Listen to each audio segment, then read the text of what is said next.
दिल्ली के मालवीय नगर क्षेत्र में 3 जून 2026 को हुए भीषण अग्निकांड में बड़ी संख्या में लोगों की मृत्यु और घायल होने की खबर ने एक बार फिर ये प्रश्न खड़ा कर दिया है कि जब किसी होटल, अस्पताल, मॉल या स्कूल में आग लगती है तो आखिर ऐसी त्रासदी केवल आग के कारण होती है या उसके पीछे वर्षों से जमा होती आ रही प्रशासनिक, तकनीकी और संस्थागत विफलताओं की एक लंबी श्रृंखला भी जिम्मेदार होती है।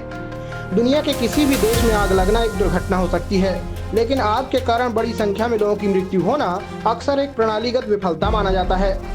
अंतर्राष्ट्रीय आपदा प्रबंधन विशेषज्ञों का मानना है कि अधिकांश बड़े अग्निकांडों में मौतें केवल आग से नहीं बल्कि सुरक्षा मानकों की अनदेखी, निकासी व्यवस्था की कमी, आपातकालीन प्रतिक्रिया में देरी, निरीक्षण तंत्र की कमजोरी और भ्रष्टाचार के कारण होती है।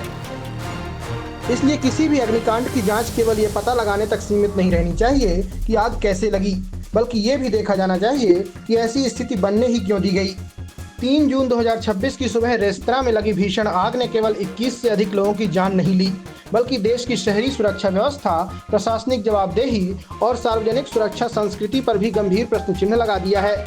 मीडिया में आई रिपोर्टों के अनुसार भवन को केवल 6 कमरों की अनुमति थी, जबकि वहां लगभग 25 कमरे संचालित किए जा रहे थे। इससे भी अधिक चिंताजनक तथ्य यह सामने आता है कि भवन के पास वैध फायर एनओसी नहीं थी तथा अंदर आने जाने के लिए प्रभावी आपातकालीन निकास व्यवस्था भी उपलब्ध नहीं थी। बेसमेंट में लोगों के फंस जाने की खबरों ने स्थिति को और भयावह बना दिया। इस त्रासदी में 21 लोगों की मृत्यु हुई, 40 से अधिक लोगों को बचाया गया तथा अनेक गंभीर रूप से घायल अस्पतालों में जीवन और मृत्यु के बीच संघर्ष कर रहे हैं।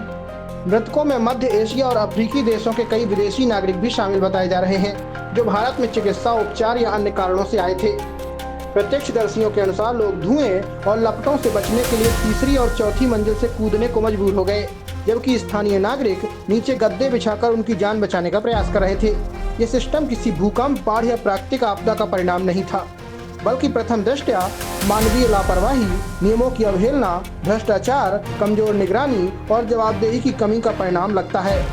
यही कारण है ये दुर्घटना केवल एक होटल अग्निकांड नहीं बल्कि आधुनिक भारतीय शहरी प्रशासन की विफलताओं का प्रतीक बन गई है। बात अगर हम ऐसी घटनाओं के भारतीय इतिहास की करें तो भारत का इतिहास ऐसी दर्दनाक घटनाओं से भरा पड़ा है। साल 1997 में दिल्ली के उपहार सिनेमा फायर में 59 लोगों की मृत्यु हुई थी।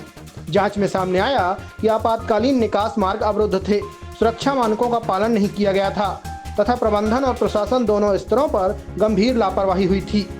साल 2004 में कुंबाकुनम स्कूल फायर में 94 स्कूली बच्चों की मौत हुई। विद्यालय में अग्नि सुरक्षा प्रबंध अत्यंत कमजोर थे और ज्वलनशील सामग्री का उपयोग किया गया था।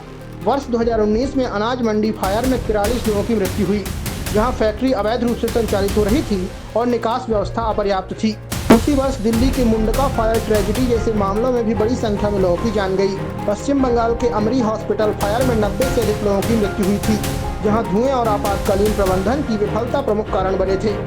इन सभी घटनाओं में एक समान पैटर्न दिखाई देता है: नियमों का उल्लंघन, कमजोर निरीक्षण, भ्रष्टाचार, अपर्याप्त फायर ऑडिट और एजेंसियों के बीच सटीकता से समन्वय की कमी। सवाल ये उठता है कि इस तरह की घटनाएं कब तक होती रहेंगी? आखिर कब तक होती रहेंगी? क्या हमें इन घटनाओं से सबक लेकर ऐसे कदम नहीं उठाने चाहिए कि भविष्य में अब ऐसी घटनाएं ना हो? दोस्तों, आप मालवीय नगर की इस भयावह घटना के लिए किस किस को जिम्मेदार मानते हैं, हमें कमेंट करके बताइए। खबर पसंद आई हो तो चैनल को लाइक, शेयर, सब्सक्राइब करना ना भूलें। धन्यवाद।